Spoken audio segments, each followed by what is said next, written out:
Hello everyone.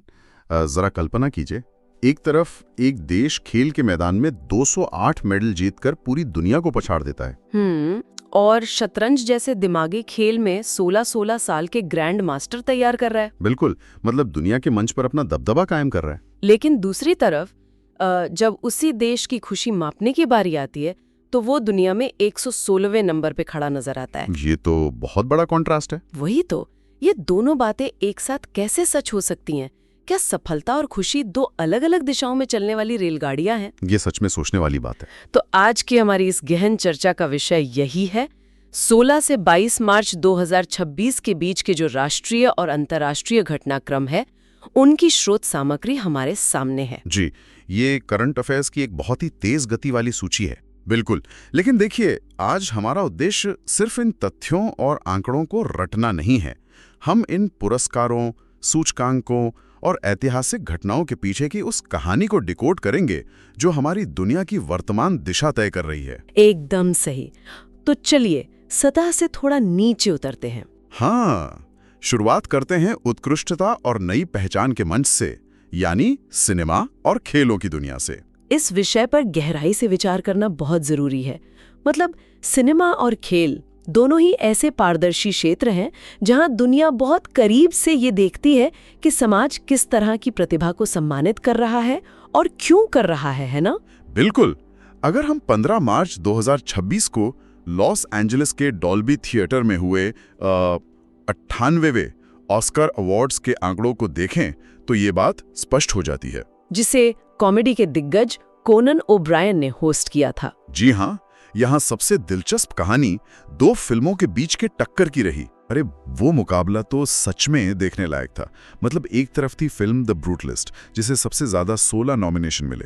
16 nominations, मतलब आलोचकों ने इसे हर तकनीकी स्तर पर सराहा। हाँ, लेकिन जब अवार्ड्स की बारी आई तो ये केवल 4 ही जीत पाई। हालांकि माइकल बी जॉर्डन ने इस फिल्म के लिए बेस्ट एक्टर का अवार्ड जरूर जीता। और दूसरी तरफ थी film one battle after another, जिसने पूरी बाजी पलट दी। बिल्कुल। इसने सबसे ज्यादा 6 ऑस्कर अपने नाम किए, जिसमें पॉल थॉमस एंडरसन के लिए बेस्ट डायरेक्टर का अवार्ड भी शामिल था। कमाल की फिल्म थी। और अगर हम अन्य प्रमुख अवार्ड्स की बात करें तो जेसी बकले ने हैमनेट के लिए बेस्ट एक्ट्रेस जीता। और नॉर्वे के सेंटिमेंटल वैल्यू को बेस्ट इंटरनेशनल फीचर का खिताब मिला। हाँ, और डॉक्यूमेंट्री शॉर्ट कैटेगरी में ऑल द एम्पैथी रूम्स और एनिमेटेड शॉर्ट में the girl who cried pearls ने ऑस्कर जीता। यहाँ जो बात सबसे ज्यादा ध्यान खींचती है वो है उम्मीदों और वास्तविक सफलता के बीच का अंतर। कैसे? देखिए, द ब्रूटलिस्ट के 16 नॉमिनेशंस ये बताते हैं कि फिल्म में बहुत क्षमता थी, लेकिन वन बैटल आफ्टर अनदर ने ये साबित किया कि अंतिम मोहर उसी पर लगती है जो हर मोर्चे पर अपना सर्वश्रेष्ठ प्रदर्शन करें। सही बात है। लेकिन यहाँ पर मैं एक पल के लिए रुकना चाहूंगा। जी। इस बार के ऑस्कर में कुछ ऐसा हुआ है जिसने हॉलीवुड का इतिहास बदल दिया है। 98 साल के इतिहास में पहली बार बेस्ट कास्टिंग की एक नई कैटेगरी जोड़ी गई है। हाँ, ये एक बहुत बड़ा बदलाव है। और ये पहला ऐतिहासिक अवार्ड गया है कैसेंड्रा कुलोकुंडिस को, और वो भी उसी film one battle after another के लिए। मुझे ये समझना है कि अचानक 98 साल बाद हॉलीवुड को कास्टिंग डायरेक्टर की याद क्यों आई। इसे समझने के लिए हमें फिल्म निर्माण की प्रक्रिया के पर्दे के पीछे जाना होगा। दशकों से हॉलीवुड में ये माना जाता था कि फिल्म की सफलता सिर्फ स्टार्स और डायरेक्टर पर निर्भर करती है। लेकिन कास्टिंग वो अदृश्य कला है जो पूरी फिल्म की नींव रखती है। एक सही अभिनेता को एक सही किरदार के लिए चुनना, न केवल मुख्य भूमिकाओं के लिए बल्कि छोटे से छोटे सपोर्टिंग रोल के लिए भी। वही तो कहानी को विश्वसनीय बनाता है। बिल्कुल। ये अवार्ड इस बात की स्वीकारोक्ति है कि किसे पर्दे पर दिखाना है, ये तय करने वाला व्यक्ति भी उतना ही महत्वपूर्ण है जितना कि पर्दे पर दिखने वाला व्यक्ति। यह बहुत ही शानदार नजरिया है। और अगर हम इसी नजरिए को लेकर क्रिकेट की दुनिया में चलें तो तस्वीर और भी साफ हो जाती है। बीसीसीआई के नमन अवार्ड्स की बात कर रहे हैं ना? एकदम से। बीसीसीआई ने 2025 के प्रदर्शन के आधार पर नमन अवार्ड्स की घोषणा की है।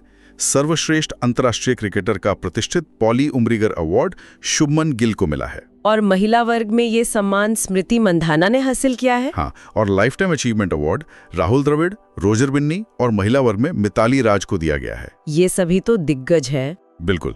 लेकिन मेरे लिए जो सबसे खास अवार्ड है वो है बेस्ट इंटरनेशनल डेब्यू, जो इस बार हर्षित राणा और एन श्री चारणी को मिला है।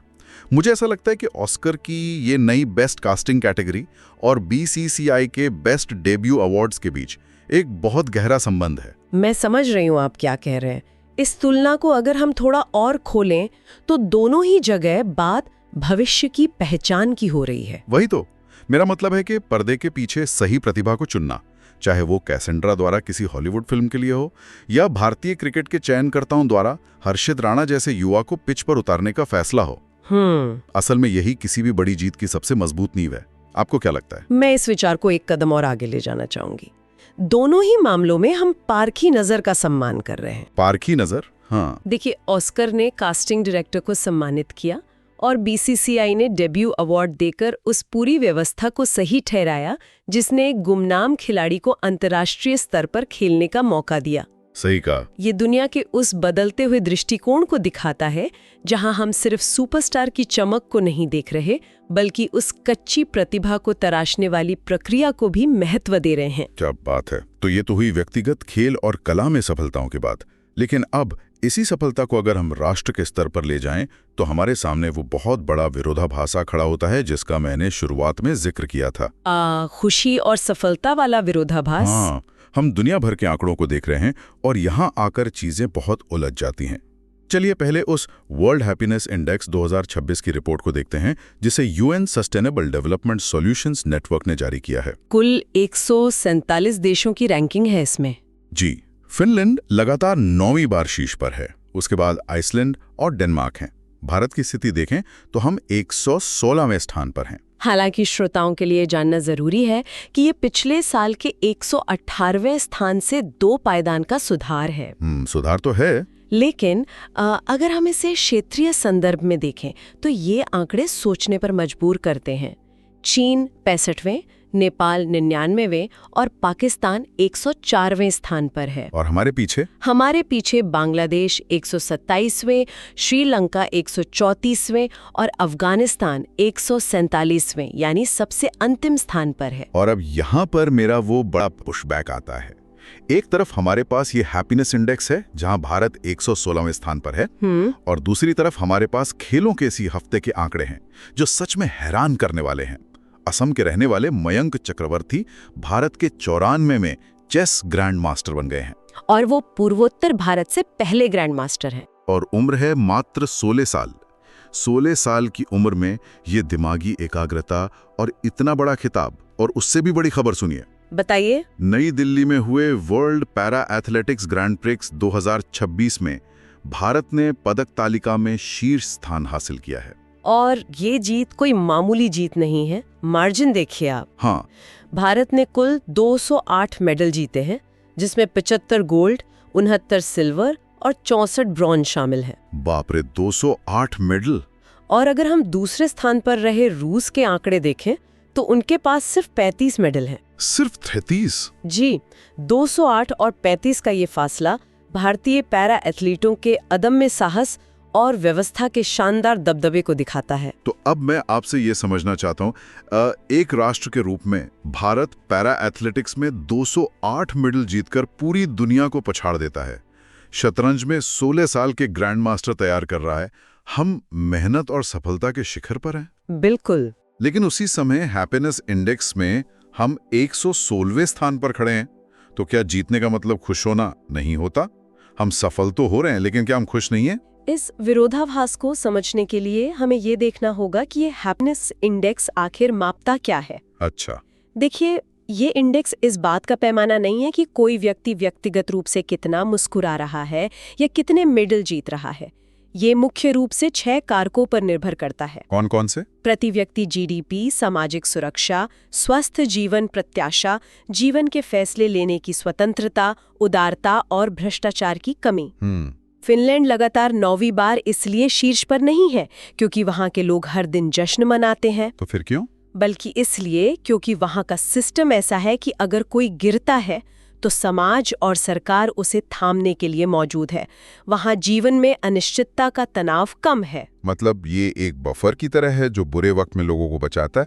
बिल्कुल सटीक शब्द इस्तेमाल किया आपने, एक बफर। दूसरी ओर जब हम मयंक चक्रवर्ती के 16 साल की उम्र में ग्रैंड मास्टर बनने की बात करते हैं, या पैरा एथलीटों के 208 मेडल्स की बात करते हैं, हाँ, तो वो व्यक्तिगत संघर्ष और अत्यधिक दबाव से निकली हुई सफलता है। एक पैरा एथलीट को उस पोडियम तक पहुंचने के लिए समाज के इंफ्रास्ट्रक्चर और कई मानसिक बाधाओं से लड़ना पड़ता है। सही बात है। सफलता अक्सर तनाव, जुनून और रातों की नींद खराब करने से आती है।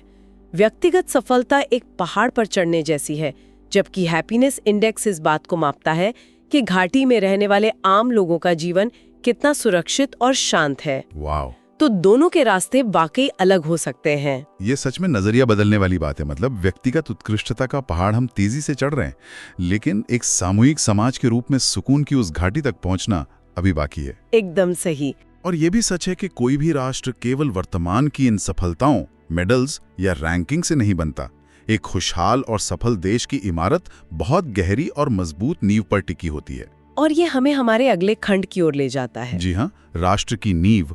और जब हम नींव की बात करते हैं तो इसमें ऐतिहासिक बलिदान, हमारी लोकतांत्रिक प्रक्रियाएं और हमारे प्राकृतिक संसाधन शामिल हैं। इतिहास को याद रखे बिना भविष्य का एक मजबूत ढांचा तैयार नहीं हो सकता। हाल ही का एक घटनाक्रम इसका बहुत बड़ा उदाहरण है। कौन सा? आंध्र प्रदेश के अमरावती में स्वतंत्रता सेनानी पोट्टी श्रीरामुलु की 58 फीट ऊंची स्टैच्यू ऑफ सैक्रिफाइस यानी बलिदान की प्रतिमा का अनावरण किया गया है। इस खबर को पढ़ते हुए मुझे जो चीज सबसे ज्यादा प्रभावित कर गई वो है ये संख्या 58 फीट ऊंची मूर्ति।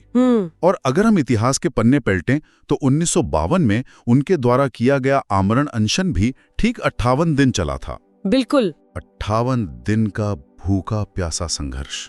उनकी मृत्यु 15 दिसंबर 1952 को हुई थी और उसी बलिदान के परिणाम स्वरूप 1 अक्टूबर 1953 को भारत का पहला भाषाई राज्य आंध्र प्रदेश अस्तित्व में आया था। ये रोंगटे खड़े कर देने वाला इतिहास है। ऐसा लगता है जैसे इस प्रतिमा का हर एक फीट उनके अनशन के हर एक दिन की पीड़ा का गवाह दे रहा है। ये एक बहुत ही सशक्त काव्यात्मक संबंध है। पोट्टी श्रीरामुलु का वो 58 दिन का अनशन सिर्फ एक राज्य बनाने के लिए नहीं था। वो लोगों की भाषाई और सांस्कृतिक पहचान को एक लोकतांत्रिक ढांचा देने की मांग थी। सही कहा। और जब हम ऐसे बलिदानों से बने राज्यों की बात करते हैं तो स्वाभाविक रूप से उन राज्यों को चलाने वाली लोकतांत्रिक व्यवस्था का जिक्र आता है। मतलब चुनावों की बात? जी। राष्ट्रीय निर्वाचन आयोग ने हाल ही में 4 राज्यों पश्चिम बंगाल, तमिलनाडु, केरल, असम और एक केंद्र शासित प्रदेश पुदुचेरी में चुनाव की घोषणा कर दी है। और ये पूरी चुनाव प्रक्रिया संविधान के अनुच्छेद 324 के तहत संचालित होती है। आर्टिकल 324। हाँ, अगर हम अनुच्छेद 324 को बिल्कुल सरल भाषा में समझें तो ये निर्वाचन आयोग को भारतीय लोकतंत्र के एक अत्यंत शक्तिशाली और निष्पक्ष रेफरी की भूमिका देता है। रेफरी? हाँ, ये दिलचस्प है। हाँ, देखिए, जैसे फुटबॉल या क्रिकेट के मैदान में बिना रेफरी के एक साफ सुथरा मैच नहीं खेला जा सकता, वैसे ही 324 के बिना दुनिया के इस सबसे बड़े और सबसे जटिल लोकतांत्रिक खेल की कल्पना भी नहीं की जा सकती। इस रेफरी वाली उपमा में मैं एक और महत्वपूर्ण पहलू जोड़ना चाहूंगी। जरूर। अनुच्छेद 324 सिर्फ चुनाव कराने की जिम्मेदारी नहीं देता, बल्कि चुनाव के दौरान ये निर्वाचन आयोग को एक असाधारण ताकत देता है ताकि वो लेवल प्लेइंग फील्ड यानी सभी राजनीतिक दलों के लिए समान अवसर सुनिश्चित कर सके। मतलब कोई भी अपनी ताकत का गलत इस्तेमाल न कर सके? एकदम सही। पुलिस, प्रशासन और तंत्र सब चुनाव आयोग के अधीन आ जाते हैं। ये सुनिश्चित करता है कि ताकतवर से ताकतवर व्यक्ति भी उसी नियम से खेले जिससे एक साधारण उम्मीदवार खेल रहा है। बहुत ही शानदार व्यवस्था है। लेकिन श्रोताओं के लिए ये जानना भी जरूरी है कि एक खुशहाल और सफल राष्ट्र केवल मजबूत लोकतंत्र और ऐतिहासिक बलिदानों से ही नहीं चलता। उसे अपने संसाधनों का भी ध्यान रखना होता है। बिल्कुल, विशेषकर पानी और पर्यावरण के प्रति भी उतना ही जिम्मेदार होना पड़ता है। इसी दिशा में असम में ब्रह्मपुत्र की सहायक कोपिली नदी पर 120 मेगावाट की लोअर कोपिली जल विद्युत परियोजना का उद्घाटन प्रधानमंत्री द्वारा किया गया है। ये परियोजना संसाधनों के टिकाऊ उपयोग की ओर एक बड़ा कदम है। हम पानी का उपयोग ऊर्जा बनाने के लिए कर रहे हैं, लेकिन पर्यावरण संरक्षण के साथ। और इसी जल संरक्षण की गूंज अंतर्राष्ट्रीय स्तर पर भी सुनाई दे रही है ना? जी हाँ। 2026 का प्रतिष्ठित स्टॉकहोम वाटर प्राइज, जिसे पानी का नोबेल पुरस्कार भी कहा जाता है, ईरान के कावे मददानी को मिला है। कावे मददानी? हाँ, और जो बात इसे खास बनाती है वो ये है कि वो इस पुरस्कार को जीतने वाले सबसे कम उम्र के व्यक्ति बन गए हैं। मुझे ये समझना है कि काव्य मददानी ने आखिर ऐसा क्या किया है कि उन्हें इतनी कम उम्र में पानी का नोबेल मिल गया। मददानी का काम बहुत ही ग्राउंड ब्रेकिंग है। उन्होंने ये समझाया है कि जल संकट सिर्फ एक इंजीनियरिंग समस्या नहीं है। मतलब आप सिर्फ बांध बनाकर या पाइपलाइन बिछाकर पानी की कमी दूर नहीं कर सकते। उन्होंने पानी के प्रबंधन को मानव व्यवहार, अर्थशास्त्र और राजनीति से जोड़ा है। अच्छा। उनका सिस्टम्स थिंकिंग अप्रोच ये बताता है कि कैसे हमारी नीतियां अनजाने में लोगों को पानी बर्बाद करने के लिए प्रेरित कर सकती हैं और कैसे उन नीतियों में बदलाव करके हम बड़े स्तर पर पानी बचा सकते हैं।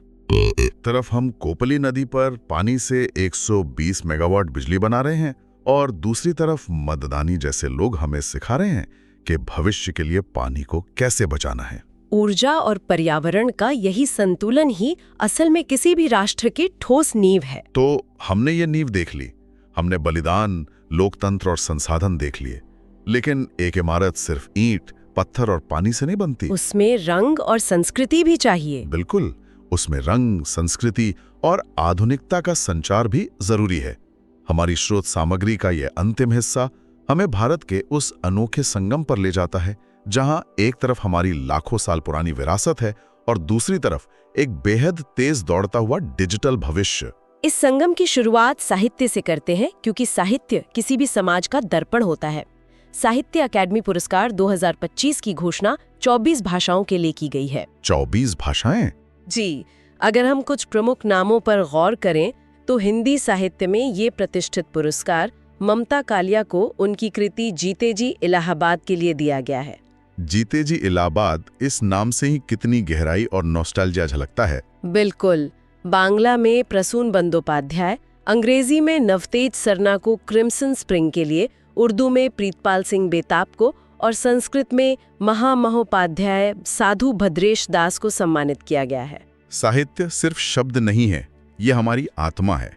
और इसके साथ ही एक और बहुत बड़ी खबर है, 60वां ज्ञानपीठ पुरस्कार 2025। जी, ये तमिल साहित्यकार आर वैरामुथु को दिया जा रहा है। और वो ये पुरस्कार पाने वाले तीसरे तमिल लेखक हैं। जब हम इन 24 भाषाओं के साहित्य और ज्ञानपीठ पुरस्कारों को एक साथ देखते हैं तो भारत की भाषाई विविधता की ताकत का एहसास होता है। और यही सांस्कृतिक निरंतरता हमारी विरासत का मुख्य हिस्सा है।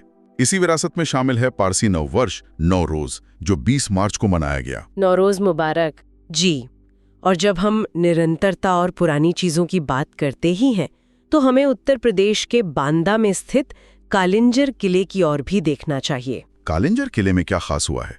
कालिंजर किले के आसपास का क्षेत्र अब नेशनल जियो हेरिटेज साइट घोषित हो गया है। श्रोताओं के लिए ये तथ्य बहुत ही रोमांचित करने वाला होगा कि यहाँ 2.5 मिलियन यानी 25 लाख साल पुरानी चट्टानें हैं। 25 लाख साल? सोचकर ही रोंगटे खड़े हो जाते हैं। मतलब ये जमीन मानव इतिहास से भी पुरानी है। बिल्कुल। एक तरफ ये भूवैज्ञानिक विरासत है और दूसरी तरफ हमारी मानवीय और जनजातीय विरासत भी है। जनजातीय कार्य मंत्रालय ने त्रिपुरा की पारंपरिक चुनरी रीसा को विश्व स्तर पर प्रमोट करने के लिए रीसा टाइमलेस ट्राइबल नाम का एक नया प्रीमियम ब्रांड लॉन्च किया है, जिसे ट्राइफेड द्वारा संचालित किया जाएगा। हाँ। इस रीसा ब्रांड को लॉन्च करने के पीछे का उद्देश्य केवल एक कपड़े को बेचना नहीं है।